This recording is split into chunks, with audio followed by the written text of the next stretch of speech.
और जो भगत सिंह के बारे में मुकम्मल जानकारियां हैं जी। ये भी उस ढंग से एक आम आदमी तक नहीं पहुंच पाई।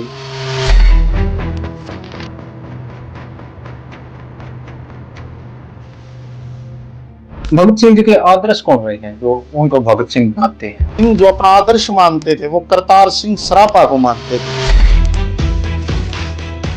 जो उनकी क्रांतिकारी यात्रा रही है ना, उसको आप कैसे देखते थे? जो जलियांवाला बाग का दर्दनाक हत्याकांड हुआ, जब जनरल डायर ने गोलियां से भून दिया लोगों को, तो उस जलियांवाला बाग की मिट्टी उठा के लेके थे अपने घर।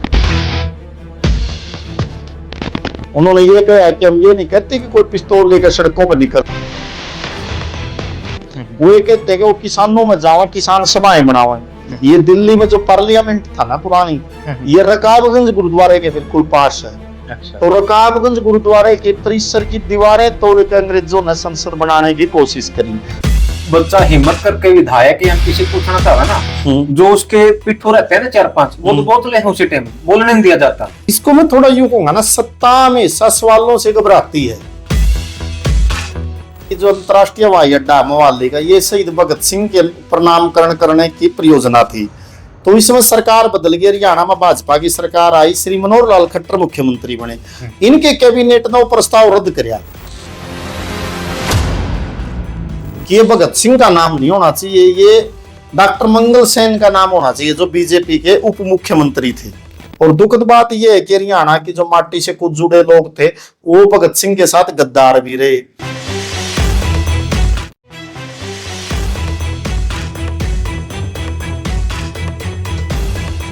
नमस्कार, राम राम, चढ़ता हरियाणा देख रहे हैं आप। आज अपने साथ फ्रेम में मौजूद हैं कुलदीप जी किठाना गांव से। बहुत अच्छे इतिहासकार हैं, बहुत अच्छे लेखक हैं और बहुत अच्छी कविताएं भी लिखते हैं। कुलदीप जी, बहुत बहुत स्वागत है आपके अपने। नमस्कार, आपका बहुत बहुत धन्यवाद, आपने इस काबिल समझा। कुलदीप जी, जैसे शहीद आजम भगत सिंह जी की जयंती है आज, उसके बारे में पढ़ा जाता है। सिर्फ व्हाट्सएप और फेसबुक का ज्ञान तो है युवाओं के पास। जो उनके विचार थे, और हर राजनीतिक पार्टी उनकी फोटो लगा के अपना राजनीतिक फायदा उठाना भी चाहती है, लेकिन रियलिटी में भगत सिंह जी क्या थे? तो साथी, आपने बहुत महत्वपूर्ण सवाल पूछा कि शहीद भगत सिंह की पहचान या जो शहीद भगत सिंह का परिचय है और जो भगत सिंह के बारे में मुकम्मल जानकारियां हैं, ये भी उस ढंग से एक आम आदमी तक नहीं पहुंच पाई। ये अपने आप में एक दुर्भाग्यपूर्ण है जी। आज अपने देश को आजाद हुए कितने साल हो गए, 70 साल से ज्यादा हो गए। तो अपने जो महान शहीद थे, जिन्होंने अपनी गर्दनें कटाई, देश के लिए अपना पूरा जीवन उत्सर्ग कर दिया, उनके बारे में, उनके विचारों के बारे में जानकारी हम नहीं पहुंचा पाए। इस समाज नौजवानों का कसूर नहीं है, इस देश की सत्ताओं का कसूर है। आप देखोगे किसी भी मतलब पहली क्लास से एमए तक इनकी कोई जीवनियां उपलब्ध नहीं है, कहीं पर कोर्सों में इनकी किताबें नहीं है, इनके नाम पर कोई शोध पीठ नहीं है, कोई किताबें नहीं है। तो इस तरह के कितने सरकारी प्रयास हैं, लोग अपने स्तर पर तो करते हैं। तो कुल मिलाकर जो इन शहीदों के विचारों का जो प्रचार करने की जिम्मेवारी इस देश की सरकारों की और शासक वर्ग की थी, वो नहीं पूरी हुई। जहां तक शहीद भगत सिंह के परिवार का सवाल है, शहीद भगत सिंह का जन्म 28 सितंबर 1907 को हुआ लायलपुर के पास बंगा गांव में, जो आज पाकिस्तान के इलाके में है। वहां शहीद भगत सिंह का जन्म हुआ। शहीद भगत सिंह के पिताजी का नाम किशन सिंह था और मां का नाम विद्यावती था। और भगत सिंह के चाचा थे सरदार अजीत सिंह, वो एक महान क्रांतिकारी थे, किसान नेता थे। एक भगत सिंह के चाचा थे समर सिंह, वो भी अंग्रेजों के जेल में गए, पिटाई जो करी गई उनकी, उस टॉर्चर से उनकी मृत्यु हुई, अत्याचार उनका किया। हाँ, भगत सिंह के दादा अर्जुन सिंह, वो भी एक क्रांतिकारी थे। भगत सिंह का परिवार एक क्रांतिकारियों की 3 पीढ़ियों का योगदान है जो देश की आजादी में। और भगत सिंह ने जब आंखें खोली तो वो चीजें उसने अपने करीब से देखी। तो और मूल रूप से देखा, जो भगत सिंह का परिवार है ये खटकड़ कलां से गया था, जो अपना पंजाब है, ये नवाशहर, ये जो भगत सिंह नगर के नाम से कहते हैं, इस खटकड़ कलां से उस इलाके में जाकर बसा था ये लायलपुर के पास। यहाँ भी एक बंगा है, वहां अंग्रेज जमीनें दे रहे थे, तो इनके दादाजी और वहां जमीनें ले, जैसे जंगल काट के जो बसा लेगा भाई, उनको जमीनें मिलेंगी। तो मेहनती परिवार था, तो इन्होंने उस इलाके में अपनी जमीनें बसाई। तो यहाँ से वो उस इलाके में गए थे। और फिर भगत सिंह का जो ज्यादातर समय है वो लाहौर, लायलपुर और उसी इलाके में बीत्या है। बाद में बंटवारे के बाद भगत सिंह के पिताजी इस खटखड़ कला में आए और यही उनके माता पिता रहे, उसका परिवार रहा। और आज भी भगत सिंह का जो घर है खटखड़ कला गांव में, वो एक राष्ट्रीय संपत्ति है, संग्रहालय की तरह है अपने। तो वहां लोग आते हैं, देखते हैं।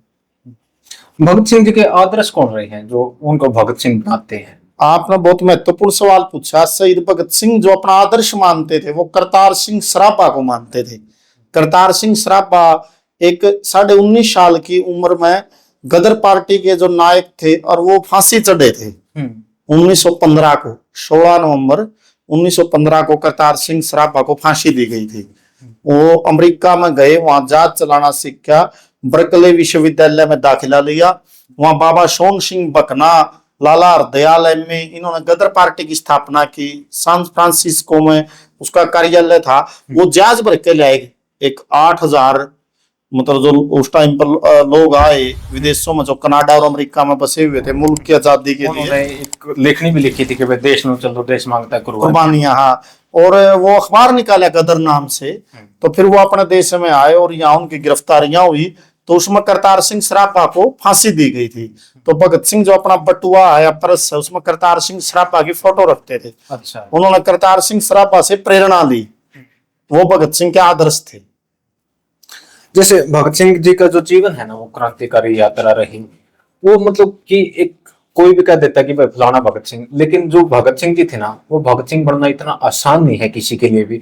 तगमे दिए जाते हैं आज, चाहे वो छात्र राजनीति हो या मौजूदा राजनीतिक हालात हो, ये कहा जाता है कि फलाना भगत सिंह है। जो उनकी क्रांतिकारी यात्रा रही है ना, उसको आप कैसे देखते थे?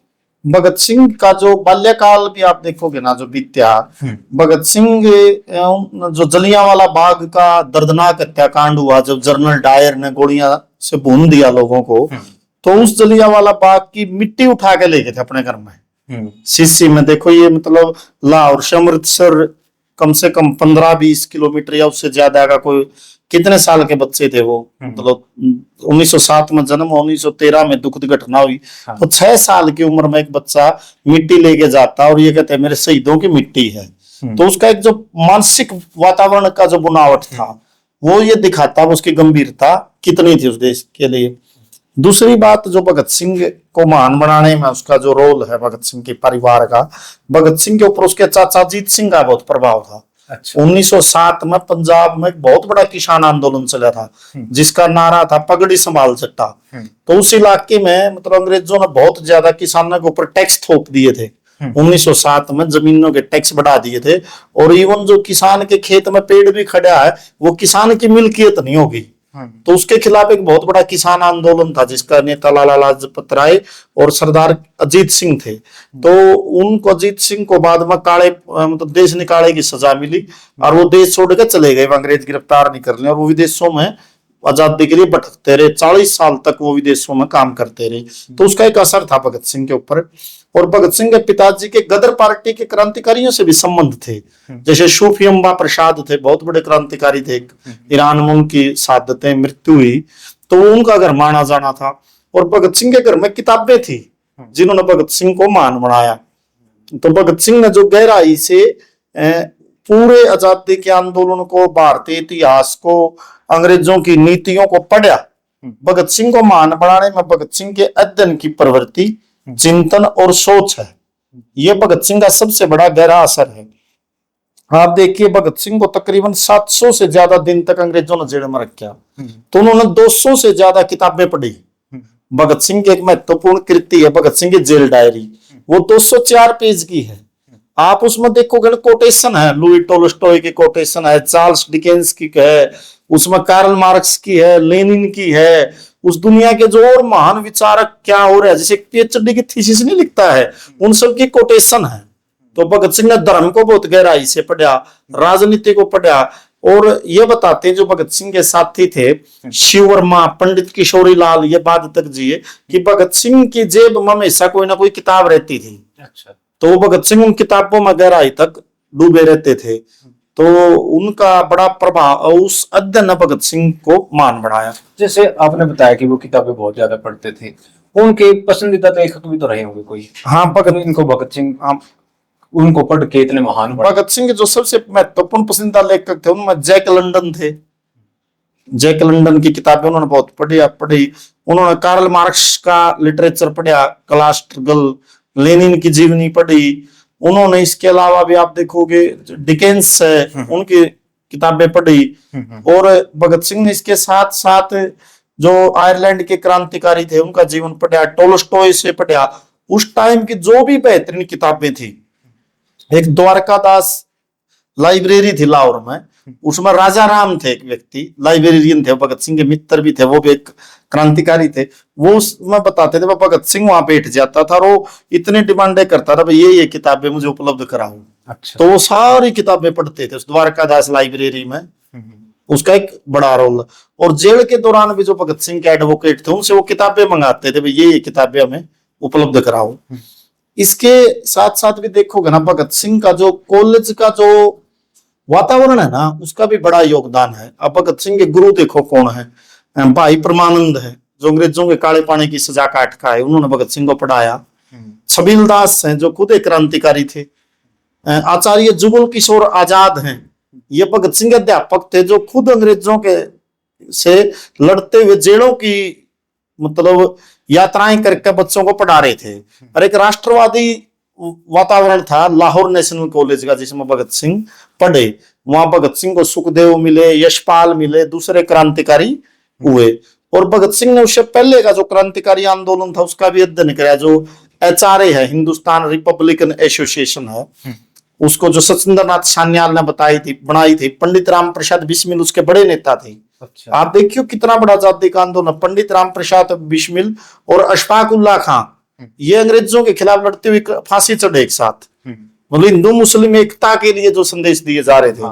तो भगत सिंह ने इस संगठन में समाजवादी शब्द को जोड़ा कि HRA है वो HSRA, Hindustan socialist Republican association, Hindustan Samajwadi प्रजातंत्र संघ, ये बनावा हमारे संगठन के नाम में समाजवाद शब्द दिखना चाहिए। इसका अर्थ क्या है कि भगत सिंह ये कह रहे थे, देखो अंग्रेजों से तो मुक्ति मिले, लेकिन भावी जो देश होगा ना उसका नक्शा कैसा होगा, ये भगत सिंह उस दौर में सोच रहे थे कि आने वाला जो समाज अपन बनाना है जब यहाँ से अंग्रेज चले जाएंगे, वो कैसा समाज होगा, या किसको क्या अधिकार मिलेंगे, कैसा संविधान होगा, कैसा समाज का अपन गठन करांगे। भगत सिंह ने उस टाइम पे चेतावनी दी थी कि ये जो भारत है, ये एक बहुत सी भाषाएं बोली जाती हैं, यहाँ विभिन्न धर्मों के लोग हैं, अलग अलग संस्कृतियां हैं, अलग अलग इकाएं हैं, एक विभिन्नताएं हैं, इसको एक राष्ट्र में एक सूत्र में जोड़े रखना बहुत कठिन होगा। अगर अपन अभी से इसके लिए काम नहीं किया तो एक भ्रष्ट सांप्रदायिक शोषक समाज बन जाएगा वो। क्योंकि अंग्रेज क्या करते थे कि वो दंगे करवा देते थे हिंदू मुसलमानों के, जातियों के दंगे करा देते थे, तो बट जाते थे लोग। तो भगत सिंह ने लोगों को दंगे करा देते थे। हाँ, भाषा का आधार पर भी भगत सिंह ने एक लेख भी लिखा, लिपि की समस्या पर, पहला लेख। अच्छा। जो मतलब देखो कितनी कम उम्र में लिपि क्या होनी चाहिए, मतलब वो कितना बड़ा सवाल है, भाषा का सवाल, उसने लेख लिखे। और भी देखोगे भगत सिंह की रचनाएं आप कितनी सुंदर है। भगत सिंह ने लिपि की समस्या पर लिखा, भगत सिंह ने लिखा कि आज के दौर के नेता कौन कौन हैं, जैसे पंडित जवाहरलाल नेहरू की प्रशंसा करें, विजन है, सुभाष चंद्र बोस है, उस देश की उस टाइम पर जो पूरे देश की राजनीतिक स्थिति थी उसको ऊपर भगत सिंह नोट ले रहे हैं। भगत सिंह ने एक लेख लिखा है युवाओं के नाम संदेश है, उसके अंदर बताया कि आने वाले दौर में युवाओं को क्या करना चाहिए। उन्होंने ये कहा कि हम ये नहीं कहते कि कोई पिस्तौल लेकर सड़कों पर निकल ले, वो ये कहते हैं कि वो किसानों में जावे, किसान सभाएं बनावें, मजदूरों में जाकर मजदूरों का संगठन करें। भगत सिंह ने कहा कि वर्ग चेतना पैदा करो, आम जो श्रमिक है, मजदूर, किसान है, उसको ये समझाओ कि जो तेरे असली दुश्मन है वो पूंजीपति है। यहाँ इससे समस्या हल नहीं होगी अंग्रेज चले जाए वे, या वायसराय या गवर्नर जनरल इरविन की जगह पुरुषोत्तम दास टंडन आगे बैठ जाए। व्यवस्था बदलनी चाहिए, मतलब जैसे व्यवस्था परिवर्तन जरूरी है। हाँ, व्यवस्था क्या थी, जैसे अंग्रेजों का टाइम जो लोग थे, जैसे जो बड़े बड़े तालुकेदार, रजवाड़े, जमींदार, और जैसे जेलदार, दौड़पोश, ये नंबरदारा, ये सिस्टम सब अंग्रेजों के टाउट थे। एक ब्यूरोक्रेसी थी अंग्रेजों की, अच्छा। तो वो नहीं बदलाव हो पाया। वो आज भी चलता रहे। हाँ, दूसरी बात एक और देखोगे भगत सिंह की जो सबसे सुंदर बात थी, भगत सिंह के विचार सेकुलर विचार थे, धर्मनिरपेक्षता की बात करी भगत सिंह ने। जैसे वो कहते हैं कि भगत सिंह अपने आप को नास्तिक बताते हैं, एक सिख परिवार में वो जन्मे, लेकिन नास्तिक बनने की क्या कहानी रही? ये बिल्कुल सही सवाल पूछा अपना। भगत सिंह ने एक लेख लिखा था, मैं नास्तिक क्यों हूं। जब भगत सिंह के आखिरी समय पर जब ये दबाव बढ़ाया, कुछ लोगों ने कहा जी आप गुरुवाणी का पाठ करो, और भगत सिंह के साथ लाहौर जेल में एक भाई रणधीर सिंह थे, एक सिख बहुत सम्मानित क्रांतिकारी थे भाई रणधीर सिंह। ये दिल्ली में जो पार्लियामेंट था ना पुरानी, ये रकाबगंज गुरुद्वारे के बिल्कुल पास है। अच्छा। तो रकाबगंज गुरुद्वारे के परिसर की दीवारें तोड़कर अंग्रेजों ने संसद बनाने की कोशिश करी, तो उसका विरोध किया भाई रणधीर सिंह और उनको जेलों में डाल दिया। तो भाई रणधीर सिंह एक सम्मानित व्यक्ति थे, तो भगत सिंह भी उसी जेल में और भाई रणधीर सिंह भी उसी जेल में। तो भगत सिंह ने चिट्ठी लिखी भाई रणधीर सिंह के नाम कि मैं आपसे मिलना चाहता हूं जी, आप इतने बड़े क्रांतिकारी हो। तो उसने मिलने से इनकार कर दिया भगत सिंह से, और ये कहा मैं सिख नौजवान से नहीं मिलना चाहता जिसने अपने केस कटवा लियो, बाल कटवाना सिख धर्म में अच्छा नहीं माना जाता। तो फिर भगत सिंह ने उसका प्रत्युत्तर दिया जी, मतलब मैं तो थोड़े दिन में मतलब फांसी चढ़ जाऊंगा और मतलब दुनिया से चला जाऊंगा देश के लिए, लेकिन मुझे एक सिख की एक बड़े की इस तंग नजरी का बड़ा दुख रहेगा, गिला रहेगा कि वो सिर्फ केसों पर खड़े हाड़ा अपना गर्दन भी कटवा रहे हैं देश के लिए, बाले कटवाने पर बुरा मान रहा है। तो फिर भाई रणधीर सिंह उससे मिले, उनसे बात करी, बहुत प्रभावित हुए। तो रणधीर सिंह की इच्छा थी आप आखिरी समय पर वाहे गुरु का गुरुवाणी का नाम को। तो फिर भगत सिंह ने एक मैं नास्तिक क्यों हूं किताब लिखी। तो उस किताब के अंदर भगत सिंह ने बड़ी विस्तार से बताया कि जैसे ईश्वर की उत्पत्ति कैसे हुई, धर्म की उत्पत्ति कैसे हुई, और एक वैज्ञानिक सोच होना क्यों जरूरी है। आप देखिए भगत सिंह के कमाल का दिन, चार्ल्स डार्विन वैज्ञानिक की थ्योरी बताते हैं उस दौर में, पढ़ो आप, कि ये जो ईश्वर है, ये जो धर्म है, ये बड़े बड़े पूंजीपति और अमीरों ने अपनी एक प्रकार की सीढ़ है ना ढाल के लिए इस्तेमाल की है। जैसे पहले राजाओं को कहते थे ईश्वर पुत्र है, पर राज आज्ञा का उल्लंघन नहीं करना चाहिए, राजा के खिलाफ नहीं बोलना चाहिए। या आज भी आप देखोगे कोई धनवान व्यक्ति होगा ना जो शोषण करता होगा, वो धार्मिक होगा, ढोंग पक्का करेगा लोगों के बीच में, वो मंदिरों में दान करेगा, गऊओं को चारा डालेगा, वो बड़ा धार्मिक व्यक्ति है। तो वो शोषण का एक पर्दा खड़ा हो जाता उसके सामने। तो उसने लोगों को यह कहा वैज्ञानिक सोच होनी चाहिए, मतलब यहां मुक्ति नहीं है। अगर आज भी आप देखोगे ना बात जगह, अब वैज्ञानिक सोच है वही आगे लेके जाती है दुनिया में। जरा बेहतरीन यूनिवर्सिटी होंगे, कॉलेज होंगे, उनसे चलेगा। अगर आज भी मंदिर मस्जिद गुरुद्वारों के चलो व्यक्तिगत आस्था वो एक अलग बात है, लेकिन ये सोच आगे नहीं ले जा सकती लोगों को। तो भगत सिंह ने क्लियर कहा कि मैं एक नास्तिक हूं। और भगत सिंह ने एक खास बात कही, मैं आपको बिल्कुल बताना चाहूंगा। भगत सिंह ने यह कहा कि एक क्रांतिकारी के दो गुण अनिवार्य होने चाहिए, एक तो स्वतंत्र चेतना और एक आलोचनात्मक परख। मतलब हमें हर रूढ़िवादी चीज की सख्त आलोचना करनी होगी, स्वतंत्र चिंतन होना चाहिए, और एक क्रिटिसिज्म की भावना होनी चाहिए। ऐसा क्यों हुआ, ऐसा कैसे हुआ। अगर आप अपनी परंपराओं की उनकी आलोचना नहीं करेंगे तो आप आगे कैसे जाएंगे। और भगत सिंह का विस्तृत अध्ययन देखोगे ना भारतीय इतिहास का, खासकर आज तक का, तो भगत सिंह ने यह सवाल भी उठाया था। जैसे मतलब वहां भगत सिंह जब आर्ग्यूमेंट देते थे, तर्क देते थे, तो वो उसी तो उनको लोकप्रियता मिली। जो कोर्ट में उनका जो बयान है ना, आज भी बयान बम कांड के बाद जो भगत सिंह और ने जो बम फेंके ना, उसमें कोई जानबूझ के ऐसी खतरनाक रसायन नहीं करा किसी को मारना हो। उन्होंने तो बम भी इस जगह फेंके कि जहां किसी को नुकसान हताहत ना हो। तो एक फ्रांस के क्रांतिकारी थे वेलिया, उन्होंने वहां की पार्लियामेंट में बम फेंका था। इसी तरीके से बैरों को सुनाने के लिए धमाके की जरूरत होती है। तो वो अंग्रेजों को ये बता रहे थे भारतीय जाग चुके, आप चले जाओ, आपका काम हो गया। आप जो दो बिल लेकर आ रहे थे अंग्रेज, ट्रेड डिस्प्यूट बिल और पब्लिक सेफ्टी बिल, मतलब पब्लिक सेफ्टी जन सुरक्षा के नाम पर क्रांतिकारियों को मारने का, और ट्रेड डिस्प्यूट के नाम पर जो मजदूर यूनियनें थी उनका गला घोटना चाहते थे अंग्रेज, मजदूरों से हड़ताल करने के अधिकार छीन रहे थे। और ऐसी घटनाएं आज आप देखो, आज जो नए श्रम बिल लेकर आई ना भारत की सरकार, 5 कोड लेकर आई, जो 40 से ऊपर ज्यादा लेबर लॉज थे वो सारे कुचल दिए। अब आप देखोगे कदे हुंडा कांड होता है, आप देखो अमारुति कांड होता है, आप मजदूर भाई इकट्ठे हो यूनियन नहीं बना सकते। मतलब जो आज भी आप इकट्ठे नहीं हो सकते। अब किसान जाते हैं राजधानी में, हमारी बात सुनो, जब मैं उनको देखो मतलब इस ढंग से ट्रीट करते हैं जैसे किले गाड़ी जाती है, जैसे कोई बाहर के लोग आ रहे हैं। और दुर्भाग्य ये देखो ना कि आज भी मतलब जब किसान आंदोलन हुआ था तो लाखों किसान एक साथ तक सड़कों पे बैठे रहे। इससे बड़ा दुर्भाग्य क्या होगा इस देश का? असल में ये वही चीज है जो भगत सिंह ने, ये जो आज का जो निजाम है ना, ये कारपोरेट परस्त है। आज की जो सरकारें हैं ये कारपोरेट हाउस चला रही हैं। अंबानी है, अडानी है, टाटा, बिरला, 150 घराने हैं जो देश की आप देखोगे नहीं बड़ी संपत्ति पे 30 से 40% संपत्ति के मालिक हो गए वो। सारे बैंक उनके लिए है, सारी ब्यूरोक्रेसी उनके लिए है, सारी न्यायपालिका उनके लिए है, हर चीज उनके लिए है। आप देखो आज कहाँ बनाना है, क्या बनाना, सारी चीजें वो तय कर रही हैं। आम नीति को किसी प्रकार के गरीब लोगों के कोई शामिल होना कहीं पर देखो कोई चीज बची हो तो किसी भी प्रकार से, तो इन्हीं खतरों के लिए भगत सिंह और लोगों को उस टाइम पर आगाह कर रहे थे। आने वाला जो दौर है ना, वो एक गरीब आदमी का, एक व्यक्ति का दूसरे व्यक्ति के द्वारा शोषण ना हो, ऐसा समाज बना। महिला पुरुष का भी शोषण ना हो, अमीर गरीब का शोषण ना हो, जाति और धर्म के नाम पे शोषण ना हो, भाषा के नाम पे शोषण ना हो, ऐसा सुंदर समाज का उनका एक ख्वाब था और वो आज भी अधूरा है। मतलब भगत सिंह के जो इनकलाब की परिभाषा है ना, वो तो आया ही नहीं, जिसके लिए उन्होंने गर्दनें कटाई। इवन भारत के शासक वर्ग को तो दिक्कत ये हुई कि उन्होंने भगत सिंह के विचारों से खतरा लग गया। मतलब उसके बाद भी अगर ये चीजें नीचे तक नौजवानों में जाते, जैसे आप समझा हरियाणा में बैठे हैं, आज हरियाणा में हर चौथा, पांचवा, तीसरा बालक बेरोजगार है।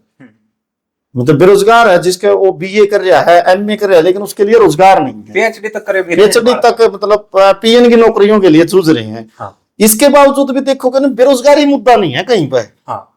मतलब बेरोजगारी क्यों है, मुझे रोजगार क्यों नहीं मिला, हाँ। यह बात आप किसी पर पूछा, अब या तो विधायक पे, सांसद पे, ये तो है ही नहीं किते भी।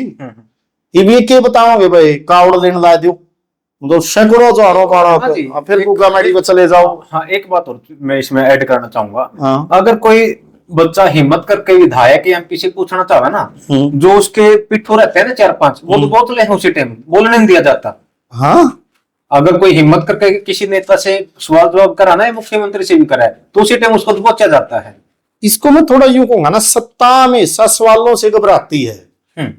सत्ता है सवाल पूछने वालों को नहीं दे। आप देखो अगर पिछले दौर में बहुत से पत्रकारों के मर्डर हुए या उनको रोक दिया गया स्वतंत्र पत्रकारिता से जो पूछ रहे थे, या कुछ ऐसी, जैसे एक बहुत बड़े कवि हुए पंजाब में पाश, वो भगत सिंह, जैसे पास कविताएं पढ़ते थे, कहते थे भगत सिंह की तरह बोल रहा पास। उसने किताब लिखी भी थी कि जिस दिन उसे फांसी लगी उसकी काल कोठरी से किताब बरामद हुई थी, लेनिन के किताब, तो उसका एक पन्ना मोड़ा हुआ था और देश के जवाने को उस मोड़े हुए पन्ने से आगे बढ़ना है।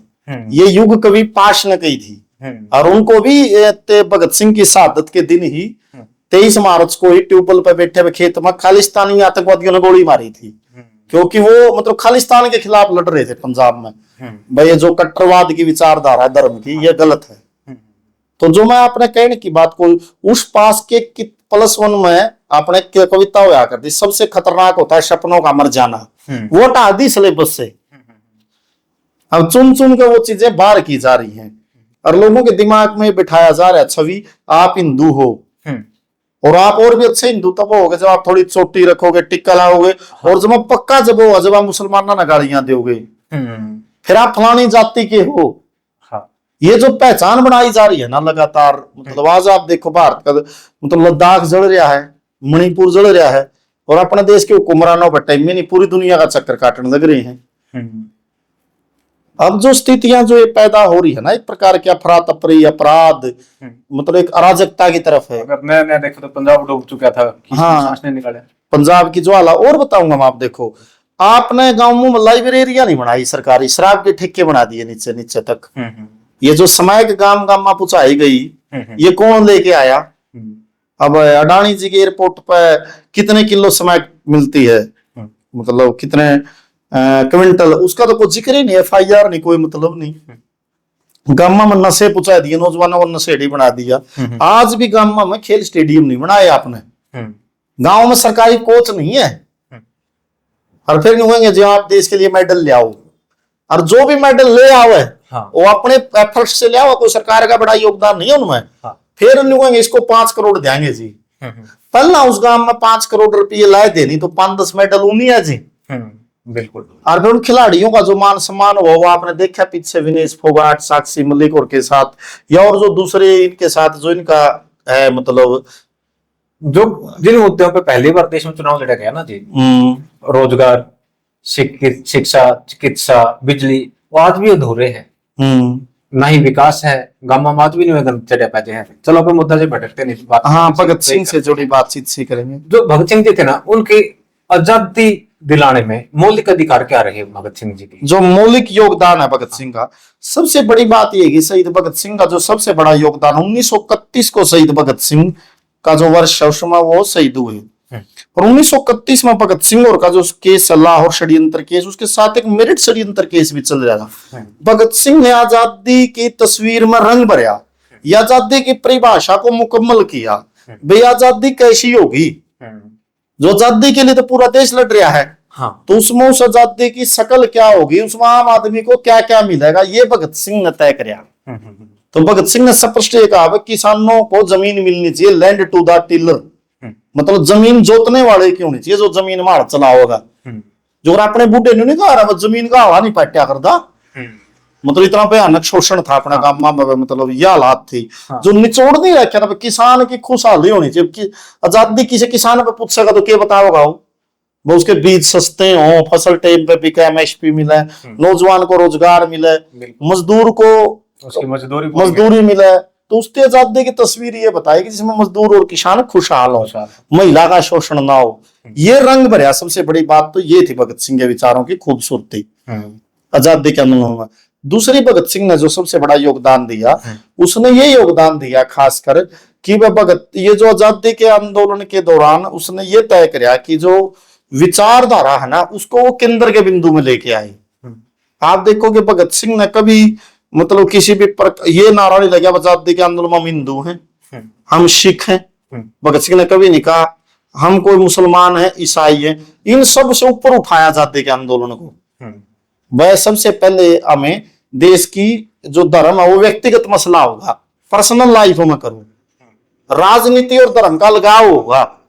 ये भगत सिंह की विचारधारा का सबसे बड़ा योगदान है उस दौर में। लेकिन अगर आज की बात करें तो उनको भी एक तगमा दिया जाता है, जाट बताया जाता है, सिख बताया जाता है।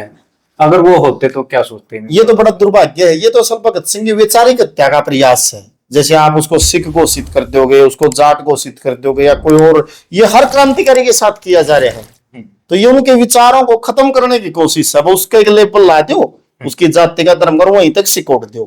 क्योंकि किसी चीज का मंदिर बना देना, उसको देवता बना देना या किसी जाति तक कैद कर देना तो आसान है, लेकिन उसके रास्ते पर चलना बहुत कठिन है। ये है असली सवाल। तो अगर आज भगत सिंह जिंदा होंगे तो वो गामा में जाके किसानों के संगठन बना दे और वो हुकूमत के सामने पूछ दे कि इतने लाख किसान आत्महत्या कर रहे हैं, इसके लिए कौन जिम्मेवार है? जो यह फसल डूबी पड़ी है बाढ़ से, इसके लिए कौन जिम्मेवार है? वो नौजवानों के लिए रोजगार का सवाल उठता। आज कितने बड़े पैमाने पर दुष्कर्म की घटनाएं घट रही हैं, कोई महिला सुरक्षित नहीं है। भगत सिंह ये सवाल उठाते। भगत सिंह ये भी सवाल उठाते कि इस देश में इतनी जो टोटल धन संपदा है वो कुछ घरानों के हाथों में कुकर बिकी। आज जो अडानी का नाम पर देखो कितना बड़ा साम्राज्य पट गया, कहां से आए? अंबानियों ने 2.25 सारी संपत्ति दे दी गई इनको।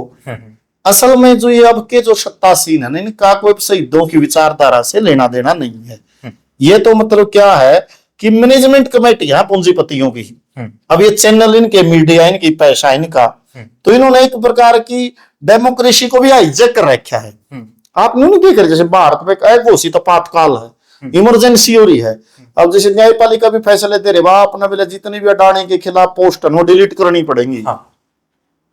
मतलब जो इस ढंग का जो तंत्र है ना, आज तो भगत सिंह की किताबें गांव में गांव पढ़ी जाओ, ये सबसे जरूरी है।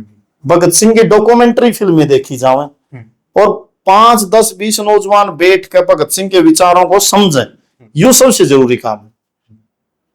जो मोहाली का अंतरराष्ट्रीय हवाई अड्डा है, उसका नाम पे बड़े चर्चे हुए, आंदोलन करने पड़े, लाठियां चार्ज की पुलिस ने, नाम बदले जा रहा था, फिर जनता के प्रेशर में आके फिर शहीद आजम भगत सिंह उसको नाम दिया गया। उसको कैसे देखते हो? ये भी बहुत दुखद बात आपने बताई कि जो अंतरराष्ट्रीय हवाई अड्डा मोहाली का, ये शहीद भगत सिंह के प्रणामकरण करने की परियोजना थी। तो इसमें सरकार बदल गई, हरियाणा में भाजपा की सरकार आई, श्री मनोहर लाल खट्टर मुख्यमंत्री बने।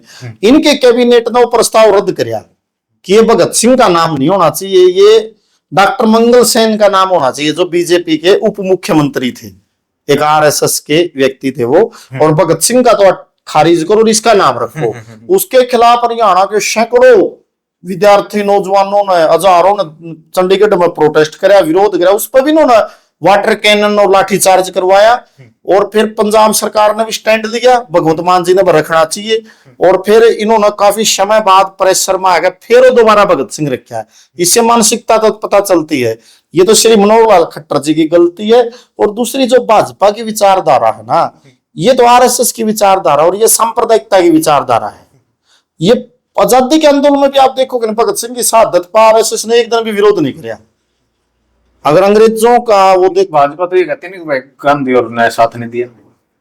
अब ये क्यों करते हैं, इनका तरीका क्या है, ये गांधी को कंडम करने के लिए भगत सिंह का नाम लेते हैं, कुआं पटेल का ले दिया। आपका योगदान क्या है? मतलब जैसे 1925 में बनी, 47 तक 22 साल, तो आपने क्या योगदान दिया? ये असली तो सवाल। और इसको भी मतलब लड़ाई में उलझाना चाहेंगे। दूसरी ये तो तम स्वतंत्र होता, उसकी किताब छाप को, सिलेबस कर उसको, आप तो इब्बी को नामकरण दे रहे आज का टाइम भी। तो ये तो इनकी सोच ही बहुत गलत है। तो सांप्रदायिकता की जो विषबेल है ना, भगत सिंह सांप्रदायिकता के खिलाफ थे।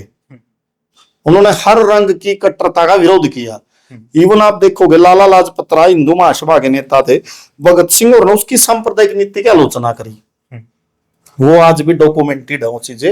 और जब लाला लाजपत राय शहीद हुए सैंडर्स और स्कॉट के लाठीचार्ज से, उन्होंने उसकी मौत का बदला भी लिया। तो ये जो लोग हैं ना आज भी जो सत्ता में हैं, अब इनको तो बड़े बड़े अमीर लोगों के लिए काम करना है, इन्होंने भगत सिंह से क्या हासिल करना है? हाँ, लोकप्रियता के लिए फोटो खिंचवा लिए, लगा दिए, वो एक अलग बात है।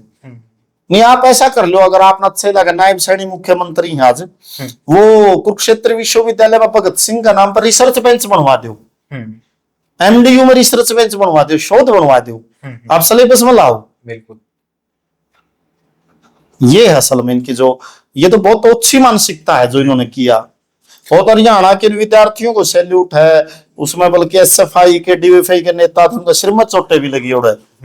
तो वो तो बड़ी लड़ाई लड़ी इन्होंने, नौजवानों ने, तब उन्हें भगत सिंह का नाम रखा गया। भगत सिंह जी के ऊपर बहुत से लेख, बहुत सी फिल्में बनी, उनको आप कैसे देखते हो? भगत सिंह के जीवन के बारे में क्या दर्शाया गया? काफी फिल्में बनी भगत सिंह। इसका एक तो सुखद है, एक तो इससे ये पता चलता है भगत सिंह को लोग चाहते हैं। कोई फिल्म भी तो तभी बना होगा ना ये चीजें चल सकती हैं। एक तो ये, दूसरी से प्रचार भी हुआ, ये तो हुआ लाभ। लेकिन इससे एक नुकसान, खतरा ये भी है ना, अब आपने ठीक ठीक ऐतिहासिक चीज सही बताई कि नहीं, जैसे उसमें कुछ मसाला भी तो मिला देते हैं, तो उसमें फिर एक गलत चीजें जाने के खतरे भी हैं। जो भगत सिंह पर सबसे बेहतरीन फिल्म बनी है वो है the legend of Bhagat Singh, Rajkumar Santoshi ने डायरेक्ट की, अजय देवगन ने अभिनय किया, वो सबसे बेहतरीन फिल्म है। एक डॉक्यूमेंट्री है गौहर रजा ने बनाई, इनकलाब, वो भगत सिंह ऊपर मुकम्मल है। एक आनंद पटवर्धन ने फिल्म बनाई है मित्रों के नाम, मित्रों की याद प्यारी, उन मित्रां दी याद प्यारी, उसमें पूरा भगत सिंह का विचार है, पूरी अच्छी फिल्म है वो, आप भी देखोगे। और वो पूरा का पूरा जो सिख कट्टरवाद है उसकी आलोचना करती है, जो फिरका परस्ती है, जो ये एक प्रकार का जो उस टाइम में खालिस्तान मूवमेंट है, या हिंदू राष्ट्र ना खालिस्तान, एक रहेगा हिंदुस्तान। अच्छा, बहुत अच्छी बात है। देखो ये मतलब जो स्लोगन है वो स्पष्ट दिखाया है। और जब तक आगे भी भगत सिंह के विचारों में जो खूबसूरती है ना वो बड़ी अच्छी है, क्योंकि भगत सिंह का विचार मुक्ति का विचार है, विज्ञान का विचार है, आजादी का विचार है। और यहाँ यानी भगत सिंह पूरे एशिया में अच्छे हैं। आप देखोगे ना 28 सितंबर को लाहौर में भी भगत सिंह को याद किया जाएगा, ढाका में भी भगत सिंह को याद किया जाएगा, चीन में भी भगत सिंह को याद किया जाएगा, श्रीलंका में भी याद किया जाएगा, और नेपाल, बंगाल, पूरा एशिया और भारत से बाहर भी जहां भी आजादी के आंदोलन लड़े गए, जहां जो भी हुकूमत के खिलाफ लड़ा जाएगा वो भगत सिंह के खिलाफ करेगा। आज जो फिलिस्तीन के ऊपर इजराइल की बमबारी हो रही है, वहां भी लोग भगत सिंह के टी शर्ट पहने मिलेंगे आपने। मतलब अन्याय और शोषण के खिलाफ प्रतीक है भगत सिंह। हर युवा में अंदर ये है जो सबसे बड़ा जज्बा है भगत सिंह का। और प्रोफेसर जगमोहन ने तो बहुत अच्छी किताब भी लिखी है जो उनके भांजे भी हैं भगत सिंह के ऊपर जी। आज जो भगत सिंह ने सबसे बड़ी बात की, उन्होंने ये कही थी, बस जज्बाती होने की जरूरत नहीं है, विवेकवान होने की जरूरत है। जैसे मैं एक उदाहरण दूंगा, जैसे अपनी हरियाणा और पंजाब के किसानों की जमीन क्यों छीनना चाहते कारपोरेट हाउस, इनको चुनौती सबसे ज्यादा अपनी जगह से मिल रही है। अब ये जो जब भी डट के खड़े होते हैं तो ये जो उत्तर प्रदेश और ये जो इलाका है ना हमारा हरियाणा पंजाब राजस्थान, हाँ। यहाँ ये किसानों को जमीनों से बेदखल करना चाहते हैं, इनकी रीढ़ तोड़ना चाहते हैं, इसलिए अपनी जमीनें लेकर फिर आदमी इनके मजदूर बन जाएंगे। तो ये आप देखोगे ना, जो अपना किसान आंदोलन चला सबसे ज्यादा टी शर्ट भगत सिंह की। तो इसलिए अन्याय और शोषण के खिलाफ भगत सिंह, जब जब तक जुल्म सत्ताएं हुकूमतें जुल्म करेंगी तब तक भगत सिंह का नाम, भगत सिंह का विचार लोगों के बीच में जाएगा। और भगत सिंह तो एक विचार है जो इस देश के नौजवानों के रग रग में दौड़ेगा। जब जब शोषण होगा तब तब भगत सिंह की बात आएगी। हरियाणा में बैठे हैं आप, अगर उस टाइम की बात करें तो शायद हरियाणा पंजाब एक था। तो जो हरियाणा प्रदेश है इसके साथ भगत सिंह का क्या नाता रहा है आपके इतिहास में? जो उस टाइम की भौगोलिक स्थिति देखा तो भगत सिंह का हरियाणा में बड़ा संबंध रहा है। रोहतक के अंदर ये बताते हैं भगत सिंह आए, लेखराम वैद्य थे, वो भी क्रांतिकारी थे, वैद्यगिरी का काम करते थे, वहां पर भगत सिंह और आते थे। और हरियाणा के इलाके के अलगपुरा गांव के सेठ छाजूराम थे, बहुत महादानी व्यक्ति थे जिन्होंने शिक्षण संस्थाएं खुलवाई। और अपने जो सच्चे रहबर किसान नहीं थे, छोटू राम की धर्मपिता कह लीजिए या उनका जो संरक्षक थे, उनकी फीस भरी, उनको पढ़ाया, वो छज्जू राम थे। उनकी जो हवेली थी कलकत्ता में, वहां भगत सिंह को शरण दी उन्होंने। ये जो सांडर्स मर्डर केस कुमार का जब वो चले तो वो कलकत्ता वो उसके घर पर रुके थे। तो ये बड़ी एक अच्छी हरियाणा के लोगों की थी। और दुखद बात यह है कि हरियाणा की जो माटी से कुछ जुड़े लोग थे वो भगत सिंह के साथ गद्दार भी रहे, जिनमें बालोट जो गांव है रोहतक में, उसके लालचंद थे बालोटिया, फोगाट गोत के थे वो भगत सिंह के खिलाफ गवाह थे कोर्ट में। अच्छा। तो उसको जमीन के रकबे नाम में दिए थे अंग्रेजों ने। अच्छा। ये जो आज डीएलएफ कंपनी है ना, इनके जो दादा थे वो उसके लालचंद बालोटिया की है। अच्छा। तो उसका उस टाइम का समाज ना हुक्का पानी बंद कराया था इनका। अच्छा। भाई इनके साथ कोई रिश्ता नहीं करेगा। और लालचंद ये कहा करता भाई मेरा छोरी का रिश्ता ले लो, मतलब मैं इतने जमीन दे दूंगा, 10 किले 20 किले, इसका रिश्ता नहीं लिया किसी ने उस टाइम पे। अच्छा। आसपास और एक ये जो टोहाना के थे सरदार हरपाल सिंह, परमवीर सिंह जो कृषि मंत्री वगैरह बने, इनका दादा भी भगत सिंह के खिलाफ गवाह बना था। अच्छा। तो इनका भी उस टाइम पर सामाजिक बाइकाट लोगों ने कराया था। और एक दिल्ली में जो सरदार खुशवंत सिंह ने राइटर, अंग्रेजी के जो राइटर हैं, उनके फादर साहब थे, उनके जो बुजुर्ग थे सर शोभा सिंह, वो आर्किटेक्चर थे, पार्लियामेंट की चौखट वगैरह चढ़ाओ थे, उन्होंने भगत सिंह के खिलाफ गवाही दी थी। उनको कर्नाट प्लेस नाम में दिया था। अच्छा। हाँ, जो कर्नाट प्लेस है दिल्ली का, हाँ, वो उन्होंने मतलब उसको नाम में दिया था। और दूसरी बात आप देखोगे ना, भगत सिंह से जुड़े जो लोग रहे ना, वो हरियाणा में तेरे शिव वर्मा बहुत बड़े क्रांतिकारी हुए, जो उस केस में जब भगत सिंह और को फांसी हुई, उसको उम्र कैद की सजा हुई, काले पानी की जेल काटी उन्होंने। और बाद में उस देश के नौजवानों को इकट्ठा करके संगठन बनाए, ताउम्र वो लोगों के लिए लड़ते रहे। वो हरियाणा में काफी आए हैं, शिव वर्मा कुरुक्षेत्र आए हैं लेखकों के सम्मेलन में, पंडित किशोरी लाल हरियाणा में आए हैं। तो ये काफी लोग ऐसे थे जो आज भी प्रोफेसर जगमोहन इस अलग को जगा रहे हैं। तो इस माटी से जब भी मतलब भगत सिंह के विचारों के लिए, आज भी देखोगे ना हरियाणा के मतलब सैकड़ों गांव में भगत सिंह की जयंतियां मनाई जा रही होंगी, जिसमें ना तो कोई सरकार की ग्रांट ले रहे हुए, ना कोई लीडर की बाट देख रहे, वहां पे 10-10 रुपये 20-20 50 रुपये इकट्ठे करेंगे बालक। तो ये एक लगाव दिखाता है। मैं एक छोटा उदाहरण आपके साथ सुझाव शेयर करता हूँ कि एक बार प्रोफेसर जगमोहन सिंह ने बताया, वो कैथल में भी आए थे, अपना जाट कॉलेज में सेमिनार किया था, प्रोफेसर जगमोहन जी आए थे, कि एक बार मेरे को ट्रक ड्राइवरों ने बुलाया, भाई उन्होंने भगत सिंह स्टैचू लाया कि प्रोफेसर साहब आप उनके बाणचे और विचारक भी हो, आप करो उद्घाटन। तो भाई हमने उद्घाटन कराया, बैठे भाषण दिया। तो मैंने पूछा भाई किसी यूनिवर्सिटी के बालक भगत सिंह का जन्मदिन मनावे, विद्वान स्कॉलर मनाओ, तब ट्रक ड्राइवर ने कैसे आई समझ में, या नहीं आई मारे। तो उसने एक बड़ी अच्छी बात की ड्राइवर ने, बोला जी बात ही जैसे हमारा स्टिकर लाए नहीं भगत सिंह का जो शिष्य है, वो ट्रक कितने खड़ा हो पूरे देश में, मतलब हरियाणा तले का असम तक, कश्मीर तले का गुवाहाटी तक, कोई उस पर पत्थर नहीं मारता। अच्छा, इतना मान सम्मान लोग, मतलब शिष्य है जरा भगत सिंह का फोटो ला रहा नहीं, वो उसका कोई पत्थर नहीं मारेगा कभी। देखो कितनी बड़ी बात है, मतलब पूरा देश में उसने जो ये बातें बताई।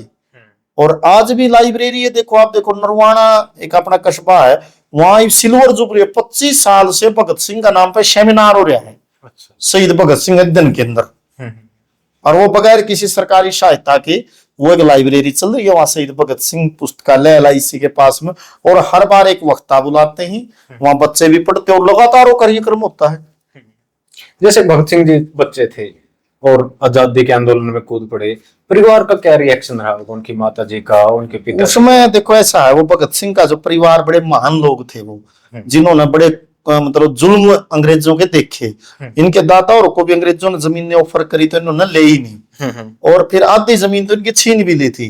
तो जो दमन देखा ना भगत सिंह का चाचा, जैसे एक तो गुजर गया, वो एक विदेश में चला गया, तो भगत सिंह की माँ और कहने थे इस परिवार ने बहुत कुर्बानी दे ली और अब और जुल्म नहीं, मतलब तो उन्होंने कोशिश भी करी। जैसे आज भी अपना बालक भी जाओ नहीं, मतलब जैसे आंदोलन में धरनिया में लड़ने, तो आप नहीं सोचांगे रुक जाइए कुकन कुकरे।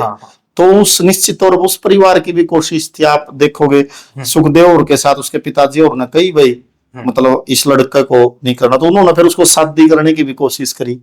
उसकी माँ जैक, दादी थी जैक और भगत सिंह की, तो उन्होंने शादी के बंधन बांधने की कोशिश करी। भगत सिंह एक रात शादी से पहले चिट्ठी लिख कर चले गए। जब वो जनेऊ संस्कार होता है ना, तो उसके दादा ने कह दिया था भगत सिंह और जगत सिंह को हम देश के लिए अर्पित करा, तो वो प्रतिज्ञा पूरी करे, वो घर छोड़ कर चले गए। 1931 में अंग्रेजों ने एक झूठा मुकदमा दर्ज कराया था भगत सिंह पे। भगत सिंह हिंदू मुस्लिम एकता के नाटक खेलते थे, तो उन्होंने कहा इसको अरेस्ट करो। ऊपर से उड़ रहा तो बड़ा खतरनाक आदमी, लोगों को जोड़ रहा है, तो हिंदू मुस्लिम यूनिटी होगी, एक का हो गया, तो आप तो रह नहीं सकते आड़े।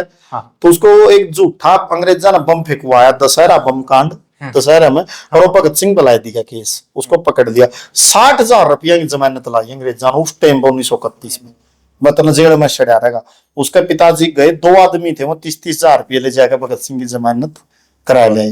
तो उसको ये था इतने दिन तक हिस्सा नहीं लेना, और उसकी एक डायरी खुलवाई भगत सिंह की खासरिया गांव में। लेकिन वहां सारे में क्रांतिकारी इकट्ठे होंगे, सुखदेव, राजगुरु, भगत सिंह, यशपाल, और वो मतलब दूध भी पींदे, डायरी संभाल दे भगत सिंह, और गामा में प्रोग्राम भी कर दे लैंटन का। और तो फिर वो मतलब उसका पिताजी भी एक बार आ गया, बड़ा मीटिंग कर रहे थे, वो पंडित किशोरी लाल बताते थे किस्सा कई क्रांतिकारियों को, इंद्रजीत सिंह ने भी बताया ये। तो वो बोला हम देखते बाज लिए, और तो उठ कर बाज गया, बोला मैं छोटा था मेरी टांग त्यागी। और पंडित किशोरी लाल बता बोला फिर मेरे मारे होती थप्पड़ में था, फिर मेरे दूध दादे पे आया, कोई नहीं बेटा। और लेकिन उसके पिता को ये तो फक्र था मेरा बेटा देखो देश के लिए कितना बड़ा नाम सोचता है, कितना बड़ा नाम। और भगत सिंह ने कहा अभी माँ तू मेरी लाश लेने मत आना, तेरा आखा मासू आओगे, लोग नूंगे भगत सिंह की मार हो रही है। असल में इस परिवार ने बहुत कुछ दिया इस देश को, कुर्बानियां, जो पूरी 3 पीढ़ी। हरियाणा में करागनी बड़ी प्रचलित है, भगत सिंह कदे जी घबरा जा तेरा बंद मकान में। हाँ। तो वो जेल में तो उसकी मांग यह कहा है कि भाई बेटा घबराना नहीं है, ये तो हम बेरम है। ये मांगीराम जी ने लिखी थी रागनी। हाँ। और एक जो अपना मुंडाल के हैं डॉक्टर साहब, उन्होंने भी भगत सिंह का किस्सा लिखा है। उन्होंने एक तो बुरा निगाहिया का किस्सा लिखा, वेटनरी के डॉक्टर थे वो, और एक ये किस्सा लिखा। और काफी वैचारिक कार्यक्रम हुए। जो एक डॉक्टर सूरजमान इतिहासकार थे हरियाणा के रोहतक से, उन्होंने भगत सिंह के प्रचार में बहुत करा। आगे भी शहीद यादगार समितियां बनाई, आज भी मतलब ये मुहिम जारी है। एक मेरा ये लास्ट ही सवाल है आपसे, पूछो। जैसे जो फांसी थी ना भगत सिंह जी की, वो 24 मार्च की थी, लेकिन ऐसी क्या घबराहट थी ब्रिटिश सरकार को कि भाई 23 मार्च को उनको फांसी दी गई, वो भी रात के अंधेरे में। और पहली बार किसी क्रांतिकारी का इतना अपमान हुआ होगा कि उनकी लाश के भी टुकड़े टुकड़े करके ये डाल के। ये सच्चाई है। आप असल में जो भगत सिंह का जो काम था ना, उसने ब्रिटिश की जो अदालत में खड़े हो गए, उसने अंग्रेजों को नंगा कर दिया। उसने ये कहा कि आप लुटेरे हो अंग्रेजों को। उन्होंने अंग्रेजों के साबित कर दिया, ये साबित कर दिया अपने तथ्य और तर्कों से। और वो नीचे तक अखबारों के माध्यम से वो गई। तो जज ने पूछा भगत सिंह बाप हमें लुटेरे कहते हो, भाई हम यहाँ व्यापारी के वेश में, ये मुगल थे इतने दिन तक, ये लुटेरे नहीं थे आपके। तो भगत सिंह ने एक उदाहरण दिया, मुगलों ने आड़े तो टैक्स वसूल लिया, आड़े ला दिया, चाहे वो किले बनाए हूं जो मुगलों के दौर में, मतलब किले वो बाहर तो नहीं ले गए।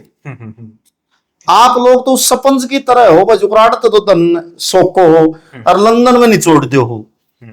अंग्रेज क्या करते थे, यहां से कच्चा माल ले जा कर दे और पक्का बेचा कर दे मंडी की तरह। उससे पहले जो भी आए वो यही के होकर रहेंगे। और मुगलों ने इस देश की सोने की चिड़िया बनाया, आपने तो इसके पर कतर दिए। अंग्रेजों ने क्या कराया कि यहाँ किसानों को तबाह कराया, यहाँ अंग्रेजों ने जबरदस्ती फीम की खेती करवाई, यहाँ दस्तकारों के अंगूठे कटवा दिए अंग्रेजों ने। तो उन्होंने तो कच्चा माल लिया अपना, और पक्का उन्होंने एक फौज खड़ी करी, यहाँ ब्यूरोक्रेसी खड़ी करी। तो अंग्रेजों ने इस देश को उस ढंग से कदे अपनाया भी नहीं। तो भगत सिंह को हर कीमत पर अंग्रेजी सरकार मारना चाहती थी, और वो निश्चित सच्चाई है। 24 तारीख डेट तय करी थी, तो उन्होंने एक दिन पहले ही रात को फांसी दे दी, और उनके लाशों के भी टुकड़े करवा के वो जलवा दिए। मतलब वो ये मानते थे भाई इनका बड़ा खतरनाक है ये चीजें, किसी भी कीमत पर लोग भड़क जाएंगे। और भगत सिंह ये कहते थे भाई मैं जिंदा भगत सिंह से ज्यादा मरा हुआ भगत सिंह अंग्रेजों के लिए खतरनाक साबित होगा, इससे एक जवान उठेगा देश का। और आप देखोगे ना 16 साल बाद तो देश आजाद भी हो गया। नहीं तो अंग्रेज तो कितना 90 साल से वो लड़ाई चल रही थी। भगत सिंह का ट्रिगर नहीं आ रहा, एक टर्निंग पॉइंट। कई बार नहीं आ रहा एकदम लड़ाई आगे बढ़ गई जुकर। बिल्कुल जैसे आप देखते हो जो जुकर ये जहाज नहीं आ रहा, जुकर चलने से पहले शुरू में दौड़ेगा फिर जंप करेगा। तो भगत सिंह और की शहादत जिसमें राजगुरु सुखदेव है, उसने टर्निंग पॉइंट अदा करे। तो ये सबसे बड़ा देन है। और जो मैं एक ही बात कहना चाहूंगा, आज सबसे ज्यादा जरूरत है कि भगत सिंह की किताबें लाके, भगत सिंह का नाम पर लाइब्रेरी बना के उसको पढ़ा जावे, विचार मंथन कराया जावे। भगत सिंह के विचार सबसे बड़ी ताकत है। अगर आप भगत सिंह के विचार नहीं पढ़ते हैं और आप कितना ही कर लिया, उसका फिर ज्यादा लाभ होगा नहीं। और सत्ताएं हमेशा विचारों से डरती हैं, और पीढ़ियां सवाल करना सीखें ये। और आप जैसे पत्रकार भी कितनी अच्छी बात, आप देखो आज आप भगत सिंह के ऊपर मतलब बात कर रहे हो, कितनी बड़ी बात है ये। पहले की सरकार की बात करें या देश की आजादी के बाद जो सरकारें बनी हैं, अपनी सरकारें जो कहते हैं कि भाई आजाद भारत ने 15 अगस्त 1947 के बाद आजादी की सांस ली, वो भगत सिंह तो आज भी वहीं खड़ा है ना जी। अंग्रेजों ने उसको आतंकवादी घोषित कर दिया, वही तगमा आज है। असल में सरकारी रिकॉर्ड में देखें तो जैसे भगत सिंह को जो सम्मान दिया ना, वो तो आम जनता ने दिया। सही करो मैं सही थे ना, जो ये अंग्रेजों ने शब्द इस्तेमाल करे थे आतंकवादी हैं, ब्रिटिश के शब्द थे ये, तो वही रिकॉर्ड्स वगैरह में चल रही हैं। आज भी जो भी हुकूमत के खिलाफ लड़ेगा, सत्ता के खिलाफ लड़ेगा, उसी को आतंकवादी कह देंगे। आपने किसान आंदोलन में नहीं देखे किसानों को आतंकवादी कहा? कहा नहीं दिल्ली आतंकवादी है बैठे, भाई तो आतंकवादी है। मतलब जो भी जुल्म के खिलाफ लड़ेगा, अत्याचार के खिलाफ लड़ेगा, वही तो आतंकवादी है। ये तो एक प्रकार के अंग्रेजों की तोहमतें थी। और भगत सिंह इन सत्ताओं का सारे भी नहीं है, कोई नाम धरेंगे। भगत सिंह तो अपने आप में एक बहुत बड़ी खुद में एक सम्मान है। मतलब भगत सिंह के प्रोग्राम में जाके तो लोग सम्मानित होना महसूस करते हैं। मतलब किसी की मोर लायक उससे नहीं होती कोई चीजें, भैया जमाए यूं है। मतलब भगत सिंह तो एक व्यक्तित्व है, एक विचारधारा है, जो खुद में बहुत बड़ा सम्मान है। और सबसे बड़ा सम्मान है कि आज भगत सिंह के विचारों पर चलना। बिल्कुल। तो आज का जो यूथ ये वीडियो देखेगा, जो भगत सिंह जी को बड़ा पसंद करते हैं, उन्हें क्या कहना चाहोगे? क्योंकि ज्यादातर यूथ क्या है, व्हाट्सएप और फेसबुक के ज्ञान में है, उन्होंने सिर्फ व्हाट्सएप और फेसबुक तक भगत सिंह को पढ़ा है। मैं नौजवानों से सिर्फ दो ही बात कहना चाहूंगा। सबसे पहले तो वो मतलब अगर वो भगत सिंह से जुड़े हैं इस बातों से, तो वो भगत सिंह की जो सोच है, भगत सिंह की जो विचार है, भगत सिंह का जो चिंतन है, उससे जुड़े है। जैसे गौरजा ने इनकलाब फिल्म बनाई है, वो देख 30-40 मिनट की डॉक्यूमेंट्री, उसमें साफ चीजें समझ में आऊंगी। The legend of Bhagat Singh है, या भगत सिंह की किताबें एक तो इससे जुड़े हैं, पढ़े। दूसरा मैं नौजवान पीढ़ी से कहना चाहूंगा कि वो विवेक को वेरीफाई करे। जैसे व्हाट्सएप पर कोई चीज आई, अब आप बहुत से नफरती मैसेज आते हैं, उसके एक बार न्यू वेरीफाई करे सही है क्यों करूंगे हैं, अगुए फॉरवर्ड नहीं करना। वो मतलब एक आलोचनात्मक विवेक जो भगत सिंह ने कही थी, स्वतंत्र चिंतन और आलोचनात्मक रुख। ये पीढ़ी है ना, वो आलोचना करना सीखे और सवाल करना सीखे। सबसे कोई भी नौजवान है, वो गांव का सरपंच पे पंचायत पे नहीं पूछा कि भाई तने यूं ये वादे करे थे जब तेरा सरपंच का चुनाव लड़िया, और कितनी ग्रांट आई यार, कड़ा कड़ा खर्ची है। यू खेल स्टेडियम नहीं बने रहे, हम रेस मारन कड़ा जावा, गांव में कॉलेज नहीं है, कित पढ़ा। विधायक पे ने पूछा जी विधायक जी महाराज जो ग्रांट कितनी बांटा हो, इतने कितनी दी है। वो डीसी पे ने सवाल पूछा भाई ये अधिकार थे जी आपकी, के करे आपने। ये हमारे गांव में नशा समैक बिक्री, इसको कौन रोकेगा? संसद पर सवाल पूछे, प्रधानमंत्री पर सवाल पूछे, तो जो सवाल पूछने वाले हैं वो सबसे जरूरी है। इम अपनी थ्याई में परेश में चौक माव है और 4 आदमी खड़े होगा, पूछे तो असर नहीं पड़ेगा लीडर बड़ा पूछेंगे आप पे।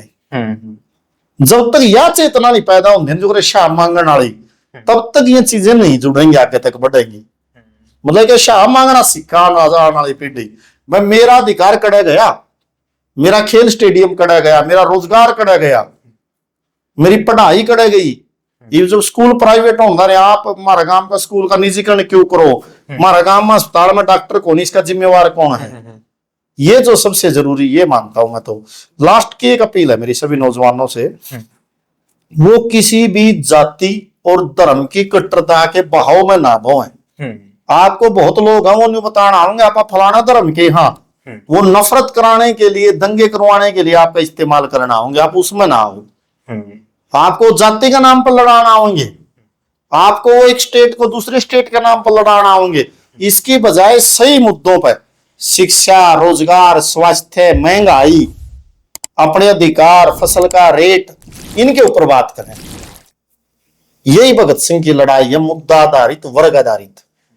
आज भी है ना जो शासक लोग हैं जो शासन कर रहे हैं इस देश पर, वो सवालों से डरते क्यों हैं? अगर कोई, वो पहले भी अपनी बात चली थी, अगर कोई आवाज उठाना चाहे ना उसको कुचला जाता है प्रशासन द्वारा। इसका कारण ये है कि जब सवाल उठते हैं उससे बगावत जन्म लेती है। और एक बात और मैं ऐड कर दूं इसमें, सत्ता भी डरती है कोई सवाल ना पूछा है, और जनता भी डरती है कि भाई सवाल ना किया जाए। तो वो जनता तो इसलिए डरती है, दमन करवा दे कदे। हाँ। कोई एक व्यक्ति है, जैसे संगठन में तो नहीं डर रहेंगे। हाँ। जिसका संगठन होगा मेरे ख्याल 100 बालक, हाँ। अकेला आदमी डर जाता है, तो इसलिए संगठन की जरूरत है। सत्ता तो इसलिए डरती है कि सवालों से बगावत पैदा होती है, कविताओं पर लोगों की हत्या हो जाती है। कविता के बिगाड़े किसी ने, कविता घर बैठे अगले लिख दी और लोग उस पर भी गोलियां मरवा देते हैं। हाँ। तो वो जो सवाल उठते हैं ना, वहां बगावतें होती हैं, और बगावत तो वो आदमी डर रहेगा जिसका संसाधन पर कब्जा होगा, वही डर रहेगा। तो इसलिए लोग सवाल करने वालों से डरते हैं। इसलिए आप देखो कई बार एक सच्चा पत्रकार आंख की कांटा बन जाता है, सवाल पूछने वाला बंदा तो रड़कन लग जाए कि भाई। तो इसलिए ये जरूरत है। दूसरी एक बात और भी बताऊंगा, आपने कई बार सही मुद्दों से ध्यान भटकाने के लिए फर्जी मुद्दे नहीं खड़े करे जाओ हैं। हम में खा की भैंस छेड़ देंगे के बार। जो आजकल टीवी डिबेट आप देखोगे ना, उसमें तथ्य की बात नहीं हुआ, कोई सार मौलिकता क्या % रह रही है, बोलो कोई डिबेट असली चीज पे की है, के कह रहे हो, के पूछा जा रहा है, वो नहीं है। एक जो फर्जी चीज नहीं, फर्जी लड़ाई शुरू कर दिया आपने, मतलब असली मुद्दों से, ताकि ध्यान भटक जाए। ये बहुत बड़ी चीजें चल रही है। बिल्कुल, धन्यवाद बलदेव जी, इतना कीमती टाइम निकाला। आपका भी बहुत बहुत धन्यवाद, इतनी जानकारी दी। और मैं दर्शकों को भी कहना चाहूंगा, पहली ऐसी पीढ़ी होगी शायद इतिहास में भगत सिंह के परिवार की, जिनकी 3 पीढ़ियों ने आजादी की लड़ाई लड़ी है, सहयोग किया है आजाद भारत को आजाद कराने के लिए। राजनीति की तो 5वीं, 4थी, 3री पीढ़ी आपको मिल जाएंगी, लेकिन ऐसे क्रांतिकारी परिवार बहुत कम है इस देश में, इस जनता में। तो वीडियो में ज्यादा से ज्यादा शेयर कर दियो। और भाई युवा साथियों जरूर कहना चाहूंगा कि भाई अगर भगत सिंह को पढ़ना है ना, तो ये चीजें पढ़ो कि भगत सिंह हमें क्या परोसना चाहते थे, और आज की जो सत्ता में सीन लोग हैं वो हमें क्या परोस रहे हैं। तो जुड़े रहिए ग्रामीण अंचल की बुलंद आवाज चढ़ता हरियाणा के साथ। जय जवान जय किसान, राम राम।